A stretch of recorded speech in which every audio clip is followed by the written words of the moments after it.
తెలంగాణ భవన్లో మాజీ మంత్రి హరీష్ రావు మాట్లాడుతున్నారు. లైవ్ లో చూద్దాం. దైవ సమానంగా చూస్తారు ఈ దేశ ప్రజలు. అలాంటి రాజ్యాంగ దినోత్సవం రోజు ప్రారంభించే పలు అభివృద్ధి కార్యక్రమాల్లో కూడా ప్రజలని మోసం చేయాలని చెప్పి ఈ ప్రభుత్వం ప్రయత్నం చేస్తూ ఉంది. ఇది చాలా దుర్మార్గం. దీని మీద కొన్ని విషయాలు ప్రభుత్వం దృష్టికి ఓ బహిరంగ లేఖ రూపంలో కూడా తేబోతా ఉన్నాం. ముఖ్యంగా రేషన్ కార్డుల విషయంలో రేవంత్ రెడ్డి గారికి ఒక ఓపెన్ లెటర్ కూడా నేను రాస్తా ఉన్నా. I'm releasing this open letter on ration cards. ఈ రేషన్ కార్డ్స్ విషయంలో ఇవాళ రాష్ట్రంలో అన్ని గ్రామాల్లో కూడా ఆందోళనలు జరుగుతూ ఉన్నాయి. ప్రజలు తీవ్రమైనటువంటి ఆవేశాలను సర్వేకి వచ్చిన అధికారుల మీద వెలుబుచ్చుతూ ఉన్నారు. పాపం రేవంత్ రెడ్డిది, శాపం అధికారులది అయిపోయింది. ఇప్పుడు ఏమైంది? రేషన్ కార్డుల సెలక్షన్ ఎక్కడ జరగాలి? గ్రామాల్లో జరగాలి. వీళ్ళు గ్రామాల్లో అసలు ఎవరు అర్హులు అనేటువంటిది చూడకుండా మొన్న కులగణన సర్వేను బేస్ చేసుకొని కులగణన సర్వేలో ఎవరైతే రేషన్ కార్డు లేదని చెప్పారో ఆ లిస్టును మాత్రమే వీళ్ళు ప్రింటౌట్ తీసి గ్రామాలకు పంపినారు. మరి అంతకుముందు ప్రజలు ఆన్లైన్లో మీ సేవల ద్వారా అప్లై చేసుకున్నారు. రాష్ట్ర వ్యాప్తంగా కొన్ని లక్షల మంది ప్రజలు ఆన్లైన్లో మీ సేవలో రేషన్ కార్డు కావాలని అప్లై చేసుకున్నారు. దాన్ని పరిశీలించడం లేదు. గతంలో ప్రజాపాలన దినోత్సవాలనే పేరిట ప్రజల నుంచి దరఖాస్తులు తీసుకున్నది కాంగ్రెస్ ప్రభుత్వం. అప్పుడు కూడా రేషన్ కార్డులు కావాలని దాదాపు 11 లక్షల మంది ప్రజలు ఈ రాష్ట్రంలో రేషన్ కార్డుల కోసం దరఖాస్తులు పెట్టారు. ఆ దరఖాస్తులన్నీ చెత్తబుట్టల పాలు చేసిండ్రు. కనీసం ఆన్లైన్ కూడా చేయలేదు. ప్రజాపాలనలో 11 లక్షల దరఖాస్తులు రేషన్ కార్డుల కోసం వస్తే కట్టలు గట్టి అటకెక్కించిండ్రు లేదా చెత్తబుట్టల పాలు చేసిండ్రు. ప్రజాపాలనలో పెట్టిన దరఖాస్తులను ఎందుకు పరిశీలించడం లేదు అని బీఆర్ఎస్ ప్రశ్నిస్తుంది. ఆన్లైన్లో మీ సేవలో అప్లై చేసుకున్న దరఖాస్తులను ఎందుకు ఈ ప్రభుత్వం పరిశీలించడం లేదు అని బీఆర్ఎస్ ప్రశ్నిస్తుంది. మీరు కేవలం కుటుంబ సర్వేలో రేషన్ కార్డు లేదన్న దరఖాస్తులను మాత్రమే మీరు పంపించారు. ఆ రోజు కుటుంబ సర్వే చేసేటప్పుడు రేషన్ కార్డుతో ముడిపెట్టారా? ఆ రోజు కులగణన సర్వే మీరు చేసేటప్పుడు ఇది ఆప్షనల్, బలవంతం లేదు. ఇష్టం ఉన్న వాళ్ళు మాత్రమే సర్వేలో పాల్గొనవచ్చును. మీకు నచ్చిన సమాచారం మాత్రమే ఇవ్వండి. అన్ని ప్రశ్నలకు సమాధానం ఇవ్వకపోవడం మీ ఇష్టం. మీకు నచ్చిన సమాచారం మాత్రమే ఇవ్వండి అని ఆ రోజు ప్రభుత్వం చెప్పింది. మరి ఆ రోజు కులగణన సర్వేలో కొంతమంది పాల్గొనలేదు, కొంతమంది రేషన్ కార్డు ప్రస్తావనదే లేదు. ఇవాళ దాంట్లో మీరు లేరని చెప్పి కోతలు పెట్టడం ఎంతవరకు సమంజసం? కులగణన సర్వేకు రేషన్ కార్డుకు ముడిపెట్టడం ఎందుకు అంటున్నా నేను. ప్రజాపాలనలో ఇచ్చిన దరఖాస్తులు ఎక్కడ పోయినాయి? ఆన్లైన్లో మీ సేవలు అప్లై చేసిన దరఖాస్తులు అలాగే ఉన్నాయి కదా. ఉదాహరణకు నా దగ్గర నా నియోజకవర్గం నంగనూరు మండలం గట్లమల్యాల గ్రామంలో ప్రజాపాలనలో 110 మంది దరఖాస్తులు పెట్టారు. ఇవాళ ఆ ఊరికి 40 మంది మాత్రమే లిస్టు అధికారులకు వచ్చింది. అధికారులను అడిగితే మాకేం తెలియదు సార్, ఇది ప్రజాపాలన దరఖాస్తులు కావు, ఇవి ఆన్లైన్ దరఖాస్తులు కావు, హైదరాబాద్కి వెళ్ళి మాకు ఈ పేర్లు ఇచ్చిండ్రు 40, వీళ్ళు అర్హులా కాదా పోయి కింద చెక్ చేయమన్నారు అంటున్నారు. మరి ఆ 110 మంది ఏం కావాలి అంటే ఈ రకంగా ఇలా రాష్ట్రం అంతా కూడా ప్రజలు తీవ్రమైనటువంటి ఆందోళనలో ఉన్నారు. ఇదే కాంగ్రెస్ పార్టీ ఏం చేసింది? రేషన్ కార్డుల విషయంలో మా ప్రభుత్వం మీద చాలా బురద జల్లే ప్రయత్నం చేశారు. నిజంగా చెప్పాలంటే బీఆర్ఎస్ ప్రభుత్వం వచ్చిన తర్వాత 10 ఏళ్ల కాలంలో మేము 6,47,479 రేషన్ కార్డులు ఇచ్చాం. 6,47,479 రేషన్ కార్డులు ఇచ్చాం. ఈ కార్డుల ద్వారా 20,69,033 మంది వ్యక్తులకు అదనంగా రేషన్ ఇచ్చింది బీఆర్ఎస్ ప్రభుత్వం. కానీ కాంగ్రెస్ వాళ్ళు ఏం చేసిండ్రు? బీఆర్ఎస్ వాళ్ళు కార్డులే ఇయ్యలేదని బదనాం చేసిండ్రు. కానీ మేము ఇచ్చిన కార్డులు 6,47,479 కార్డులు ఇచ్చినాం. నిజంగా ఎంత బాగా ఇచ్చిండ్రు కేసీఆర్ గారు ఆ రోజంటే, కేసీఆర్ గారు మానవత దృక్పథంతో ఆలోచించారు. మేము అధికారంలోకి వచ్చినాడు రేషన్ కార్డు పొందాలంటే గ్రామీణ ప్రాంతంలో 60,000 రూపాయల ఇన్కమ్ లిమిట్ ఉండే, పట్టణ ప్రాంతంలో ఇన్కమ్ లిమిట్ 1,50,000 ఉండే. కానీ కేసీఆర్ గారు ఈ ఇన్కమ్ లిమిట్స్ పెంచాలి, పేదలందరికీ రేషన్ కార్డులు రావాలి అని చెప్పి 60,000 ఉన్నటువంటి ఇన్కమ్ లిమిట్ను గ్రామీణ ప్రాంతాల్లో కేసీఆర్ గారు 1,50,000కి పెంచారు. పట్టణ ప్రాంతాల్లో 75,000 ఉంటే 2 లక్షల రూపాయలకు పెంచారు కేసీఆర్ గారు. అంటే 60,000 నుంచి 1,50,000కి పెంచినాం, 75,000 నుంచి పట్టణ ప్రాంతంలో 2 లక్షల రూపాయలకు ఇన్కమ్ లిమిట్ పెంచినాం. ఎప్పుడు ఇది? 2014-15 మేము అధికారంలోకి వచ్చినాడు. అప్పుడు కాంగ్రెస్ ప్రభుత్వమే అధికారంలో ఉండే, మాకంటే ముందు. అప్పుడు 60,000 75,000 ఇన్కమ్ లిమిట్ ఉంటే దాన్ని 1,50,000 2 లక్షల రూపాయలకు పెంచి పేదలందరికీ కూడా సాయం చేసింది బీఆర్ఎస్ ప్రభుత్వం. ఆ రోజు మేము ఇచ్చిన మెమో ఇది, నేను ఇది కూడా చదివి వినిపిస్తా.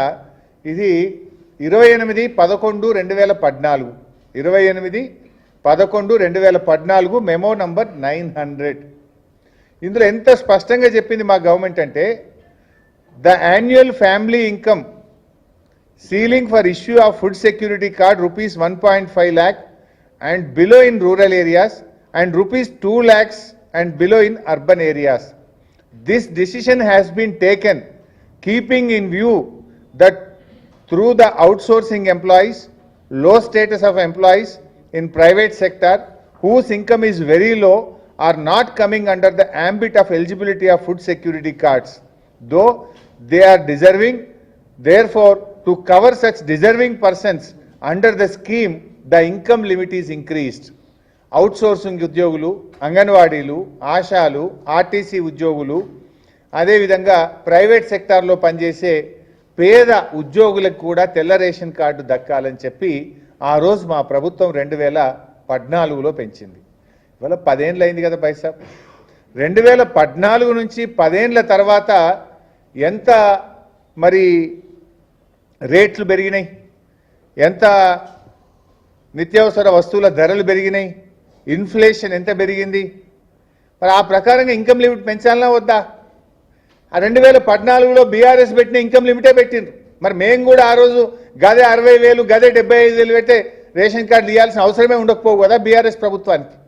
మాదేమో మానవతా దృక్పథం. మేమేమో ఎంత ఎక్కువ మందికి కార్డులు ఇవ్వాలని మేము ఆలోచిస్తే, మీరేమో ఎంత ఎక్కువ మందికి కోత పెట్టాలని మీరు ఆలోచిస్తున్నారు.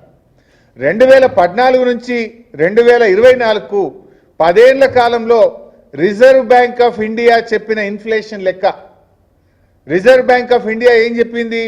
Average inflation is 5.42% per year. 5.42% per year అంటే 10 ఏళ్లకు మనం లెక్క పెడితే 69.60% ప్రైస్ ఇంక్రీజ్ ఉన్నది. నిత్యావసర వస్తువుల ధరలు 2014 నుంచి 2024 మధ్య మొత్తం దేశవ్యాప్తంగా రిజర్వ్ బ్యాంక్ ఆఫ్ ఇండియా లెక్కల ప్రకారంగా 10 సంవత్సరాలకు క్యుములేటివ్గా చూస్తే అది 69.60%. అంటే దాదాపు 0.7%, 70%. దీని ప్రకారంగా ఏం చేయాలి?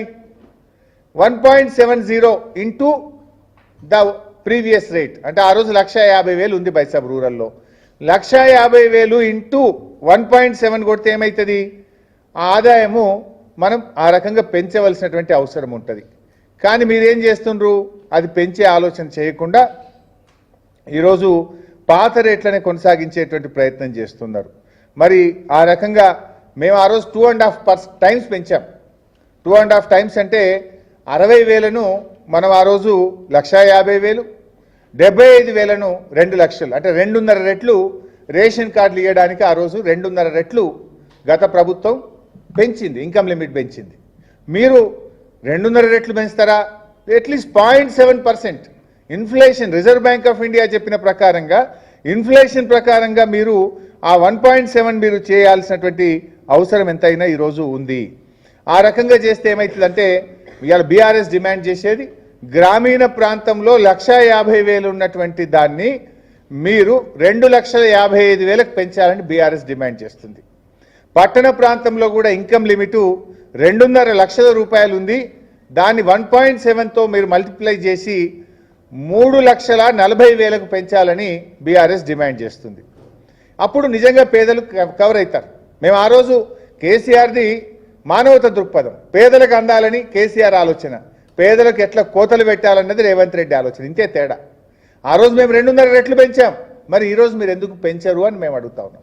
సో బీఆర్ఎస్ ఈజ్ డిమాండింగ్ ఈ ఇన్కమ్ లిమిట్ను 2014లో బీఆర్ఎస్ డిసైడ్ చేసిన ఇన్కమ్ లిమిట్ కాకుండా రిజర్వ్ బ్యాంక్ చెప్పిన ఇన్ఫ్లేషన్ ఆధారంగా గ్రామీణ ప్రాంతంలో 2,55,000ను, పట్టణ ప్రాంతంలో 3,40,000 రూపాయల ఇన్కమ్ లిమిట్కు పెంచి పేదలందరికీ రేషన్ కార్డులు అందించాలని ఈరోజు బీఆర్ఎస్ పార్టీ డిమాండ్ చేస్తూ ఉంది.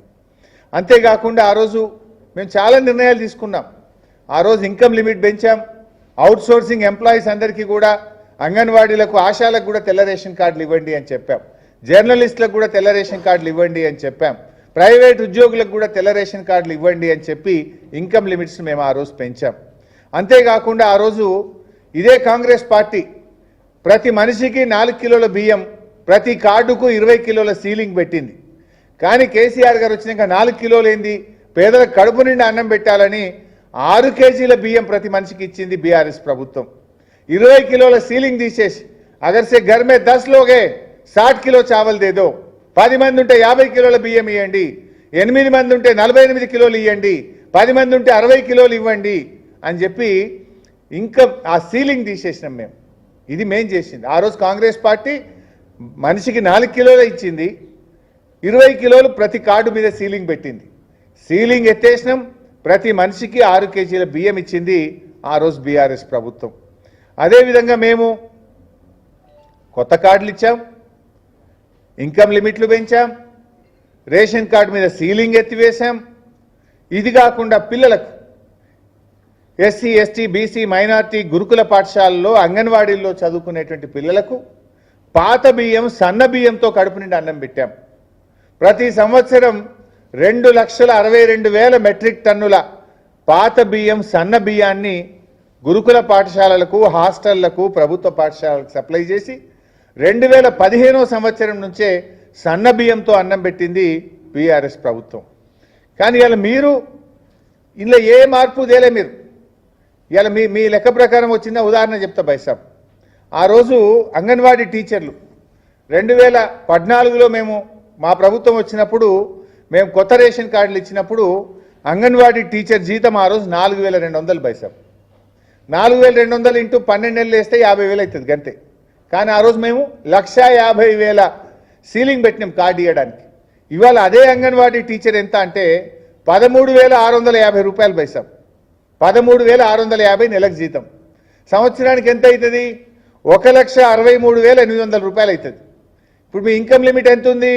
1,50,000 ఉంది. అంటే అంగన్వాడీ టీచర్కు ఏడాదికి 1,63,800 వస్తుంది కనుక తెల్ల రేషన్ కార్డు కట్టు, అవుట్ సోర్సింగ్ ఉద్యోగులకు తెల్ల రేషన్ కార్డు కట్టు, జర్నలిస్టులకు తెల్ల రేషన్ కార్డు కట్టు. ఎక్కడెవరికైతే చెక్ పేమెంట్ అవుతుందో మీ పని కూడా అయిపోతుంది. 15,000 దాటితే అయిపోయాయి, మీకు కూడా కార్డు రాదుగా. ఈ రకంగా పేదలను రేషన్కు, రేషన్ కార్డులకు దూరం చేసే కుట్ర ఇవాళ కాంగ్రెస్ ప్రభుత్వం చేస్తూ ఉంది. అంటే 2014లో 4,200 జీతం అంగన్వాడీలకు ఉన్నప్పుడే మేము 1,50,000 ఇన్కమ్ లిమిట్ పెట్టాం. ఇవాళ 13,600 జీతం ఉన్నప్పుడు ఇన్కమ్ లిమిట్ ఎంత ఉండాలి? ఇన్ఫ్లేషన్ ఎంత పెరిగింది? ఆ రోజు ఇల్లు కిరాయి ఎంత, ఇవాళ ఇల్లు కిరాయి ఎంత?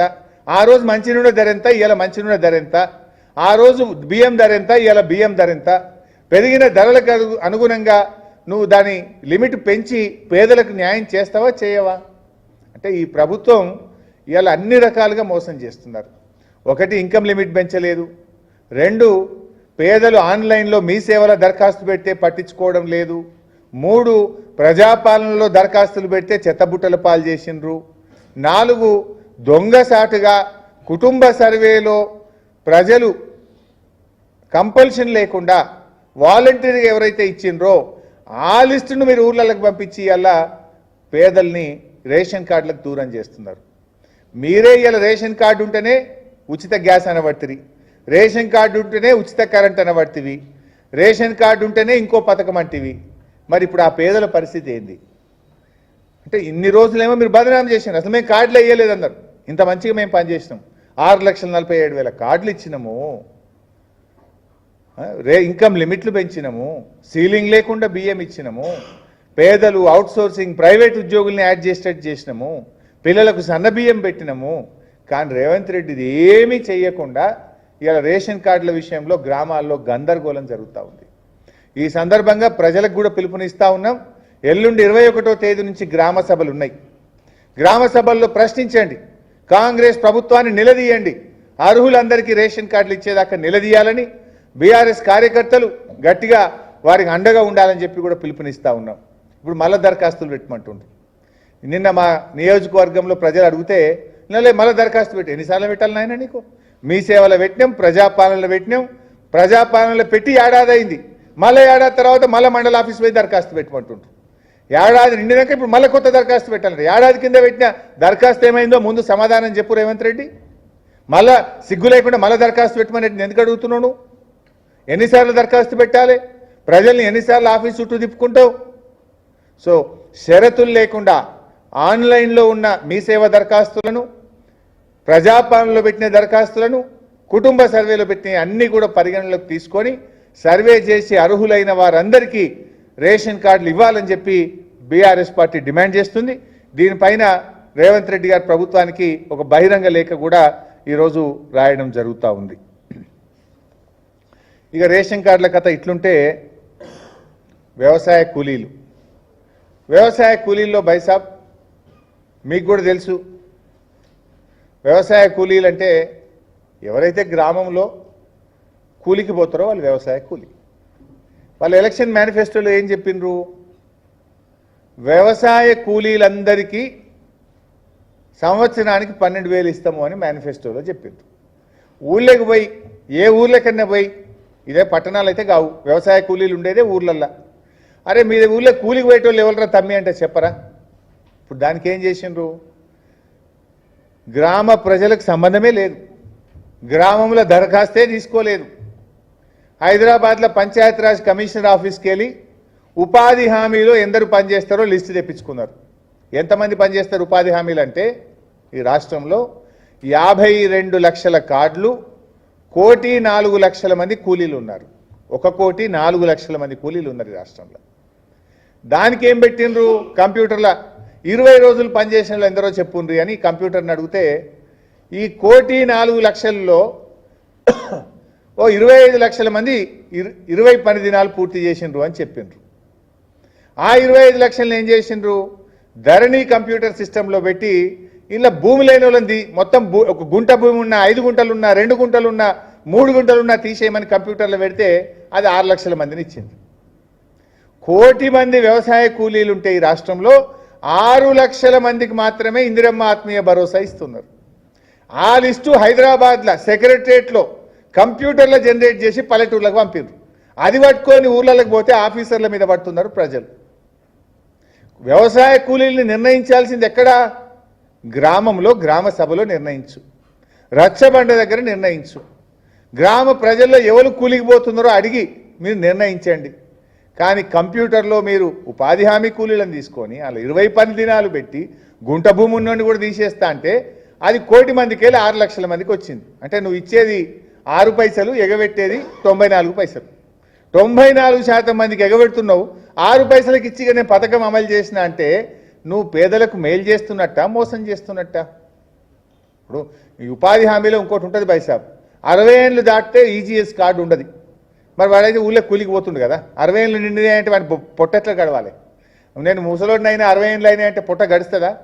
నాట్లు వేస్తేందుకు నాట్లకు పోతారు, ఏ దుక్కి దున్నడానికి పోతారు, రకరకాల వ్యవసాయ పనులకు పోతుంటారు. ఇప్పుడు ఆ ఈజీఎస్ కార్డు లేదు కనుక నువ్వు వ్యవసాయ కూలీవి కాదు, నీకు ఇయ్యం. నువ్వు మట్టి పనికి పోతలే, ఊళ్ళో 20 రోజులు తక్కువ పోయినావు, నీకు ఇయ్యం. మరి రోగం వచ్చే, జ్వరం వచ్చే, నొప్పి వచ్చే పోకపోవచ్చు. కొంతమంది ఉపాధి హామీ పనికి పోరు, వ్యవసాయ పనులకే ఎక్కువ పోతుంటారు. జనరల్గా వ్యవసాయ పనులలో 600, 700 కూడా ఇస్తుంది, ఇవాళ రేపు 500 కూడా ఇస్తున్నారు. ఈజీఎస్ పోతే 300 అంటారు, కానీ వచ్చేది 150, 200 వస్తున్నది. నువ్వు ఈజీఎస్కు పోలేదు కనుక, నువ్వు వ్యవసాయ కూలికి పోయినావు కనుక నీకు ఇయ్యమంటే ఎట్లను? ఈజీఎస్ అని నిబంధన ఎక్కడిది? Why are you linking with EGS? నువ్వు ఊళ్ళకి పోయి ఆయన కూలికి పోయిందా లేదా, వ్యవసాయ కూలా కాదా చెక్ చేయి. నువ్వు అసలు గ్రామంలో చర్చ లేదు, గ్రామంలో పరిశీలన లేదు, సెక్రటరియట్లో తయారు చేసిండ్రు. వ్యవసాయ కూలీల లిస్ట్ ఎక్కడ తయారు కావాలి? గ్రామంలో తయారు కావాలి. కానీ మీరు హైదరాబాద్లో కూర్చొని సెక్రటరియట్లో కంప్యూటర్లో తయారు చేసిండ్రు. ఉపాధి హామీ కూలీల లిస్టు తీసుకొని అందులో 20 రోజులు పనిచేసిన వాళ్ళని తీసుకొని గుంట భూమి ఉన్నోడిని తీసేసి 1 కోటి మందిని 6 లక్షలకు తెచ్చిండ్రు. ఇది పూర్తిగా పేదల నోరు కొట్టడం.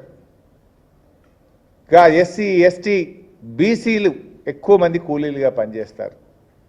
నేను అడుగుతున్న రేవంత్ రెడ్డి గారు, గా దళిత గిరిజన బీసీల నోర్లు కొట్టడానికి నీ చేతులు ఎట్లొచ్చినాయి? గీ పథకంలో కూడా కోతలు కోస్తావా? రుణమాఫీ ఎగ్గొట్టినావు. నీ పుణ్యమాని ఇవాళ రైతు పాపం ఆత్మహత్య చేసుకున్నాడు. ఆయన పేరు ఇవాళనే ఆదిలాబాద్ జిల్లా బేల మండలానికి చెందినటువంటి ఒక రైతు ఆత్మహత్య చేసుకున్నాడు. నిజంగా అది రేవంత్ రెడ్డి ప్రభుత్వం యొక్క హత్య. అది రేవంత్ ప్రభుత్వం చేసిన హత్య. అది నిజంగా నువ్వు రుణమాఫీ చేసి ఉంటే ఆ రైతు ఎందుకు చనిపోతుండే అని నేను ఈరోజు అడుగుతా ఉన్నా. ఆ రైతు పేరు జాదవ్ నాగోరావు, బహుశా గిరిజన రైతున్నట్టున్నాడు. జాదవ్ నాగోరావు. ఆ రైతు బేల మండలం సైదాపూర్ గ్రామం. ఆయన బ్యాంకు వాళ్ళు వచ్చి రోజు అప్పుగట్టని ఇంటికాడ బెదిరిస్తూ ఉంటే వశపడక ఇవాళ పొద్దున్న లేచి బ్యాంకుకు పోయి బ్యాంకులోనే పురుగుల మందు తాగిండు. బ్యాంక్ అధికారుల సమక్షంలో బ్యాంకులో పురుగుల మందు తాగిండు. పాపం హడావిడిగా ఆదిలాబాద్ రిమ్స్ హాస్పిటల్కి తీసుకుపోతుంటే మార్గ మధ్యంలోనే నాగోరావు చనిపోవడం జరిగింది. ఇవాళ దేవరావు జాదవ్ నాగోరావు అన్నారు. ఎవరు? దేవరావు, సబ్జెక్టు కరెక్షన్ పేరు దేవరావు అన్నారు. బ్యాంక్ ఇప్పుడే ఫ్లాష్ వస్తూ ఉండే, నేను వస్తూ ఉంటే టీవీలో చూశాను. బ్యాంక్ అంటే ఇవాళ ఎందుకు చనిపోయింది? ఆయనకు ఉన్నది 5 ఎకరాల భూమి, 3,50,000 బ్యాంకులో అప్పు తీసుకున్నాడు. రేవంత్ రెడ్డి చెప్పినట్టు 2 లక్షల మాఫీ చేస్తే ఇవాళ ఆ బేల మండల రైతు ఆత్మహత్య చేసుకునే పరిస్థితి వస్తుందా? ఈ రైతును చంపింది ఇవాళ కాంగ్రెస్ పార్టీ. ఇలాంటి ఎంతోమంది రైతులు ఇవాళ ఆత్మహత్యలు చేసుకుంటున్నారు. పైగా ముఖ్యమంత్రి అంటే రుణమాఫీ అయిపోయింది అంటున్నాడు. మరి నాగోరావుకు 3,50,000 అప్పు ఎందుకున్నది? రుణమాఫీ అయిపోతే ఎందుకు నాగోరావు ఇవాళ బ్యాంకుల వైపు పురుగుల మందు తాగాల్సిన పరిస్థితి వచ్చింది? అంటే ఈ ప్రభుత్వం రుణమాఫీ విషయంలో ప్రజల్ని మోసం చేసింది, రైతు భరోసా విషయంలో ప్రజల్ని మోసం చేసింది, వ్యవసాయ కూలీల విషయంలో ఇప్పుడు 1 కోటి మందికి ఇచ్చే చోట 6 లక్షల మందికి ఇచ్చి మోసం చేస్తున్నారు. చివరికి రేషన్ కార్డులు ఇవ్వండి అంటే రేషన్ కార్డులు కూడా ఇవ్వకుండా పేదల ఉసురు పోసుకునే ప్రయత్నం ఇవాళ వీళ్ళు చేయడం అనేటువంటిది చాలా దుర్మార్గమైనటువంటిది. ఇవాళ బీఆర్ఎస్ పార్టీ పక్షాన మరి ఆదిలాబాద్లో ఆత్మహత్య చేసుకున్న రైతుకు తక్షణమే 10 లక్షల ఎక్స్గ్రేషియా ఇవ్వాలని మేము ప్రభుత్వాన్ని డిమాండ్ చేస్తున్నాం. ఇది ఈ ప్రభుత్వ హత్య, ఈ ప్రభుత్వ నిర్లక్ష్యం వల్ల చెప్పిన మాట ప్రకారంగా రేవంత్ రెడ్డి డిసెంబర్ 9 నాడే రుణమాఫీ చేస్తా అన్నావు. చేసి ఉంటే ఇలా ఆ రైతు జాదవ్ చనిపోడు కదా. లేదు దేవుళ్ళ మీద ఒట్టుబెట్టి 15 ఆగస్టు నాడు రుణమాఫీ చేస్తా అన్నావు. నువ్వు చేసి ఉంటే ఆ గిరిజన రైతు జాదవ్ ఇవాళ చనిపోవాల్సిన అవసరం లేదు కదా.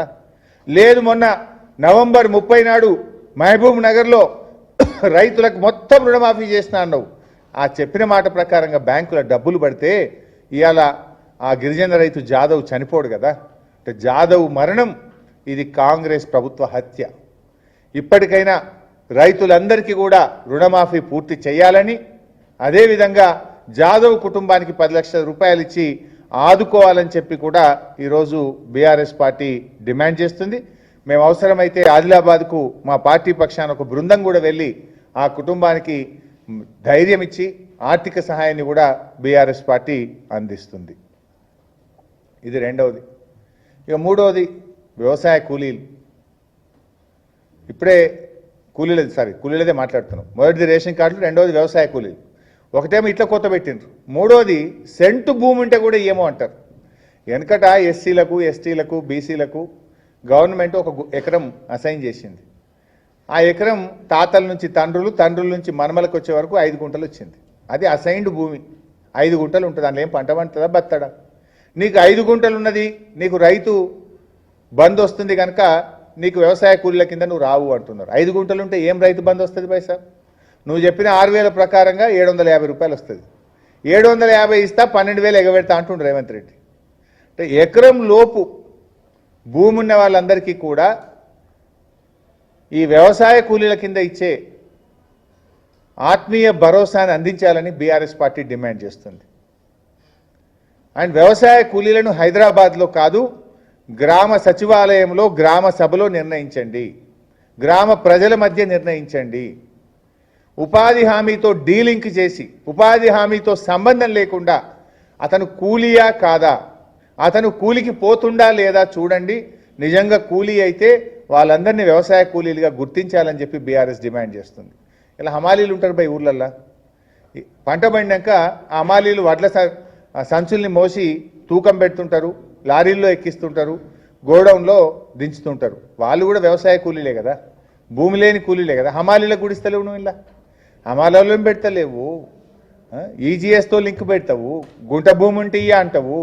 అంటే ఇది కూడా చాలా దుర్మార్గమైనటువంటిది. ఈ వ్యవసాయ కూలీలందరికీ కూడా మరి 1 కోటి మంది కూలీలు ఉన్నారు. వారందరికీ కూడా ఇచ్చిన మాట ప్రకారంగా ఈ ఆత్మీయ భరోసాను వర్తింపజేయాలని చెప్పి కూడా బీఆర్ఎస్ పార్టీ డిమాండ్ చేస్తుంది. ఇంకా చాలా ఇష్యూస్ ఉన్నాయి భాయ్ సాబ్, ఇక లింక్ పెడితే మళ్ళా ఇబ్బంది అవుతుందేమో. ఇంకోటి కూడా ఉంది ఇలా వ్యవసాయ కూలీల్లో. పట్టణ ప్రాంతాల్లో కూడా ఈ మధ్య కొత్త మున్సిపాలిటీలు చేసిండ్రు మన అసెంబ్లీలో, వాళ్ళందరినీ తీసి పడేసిండ్రు.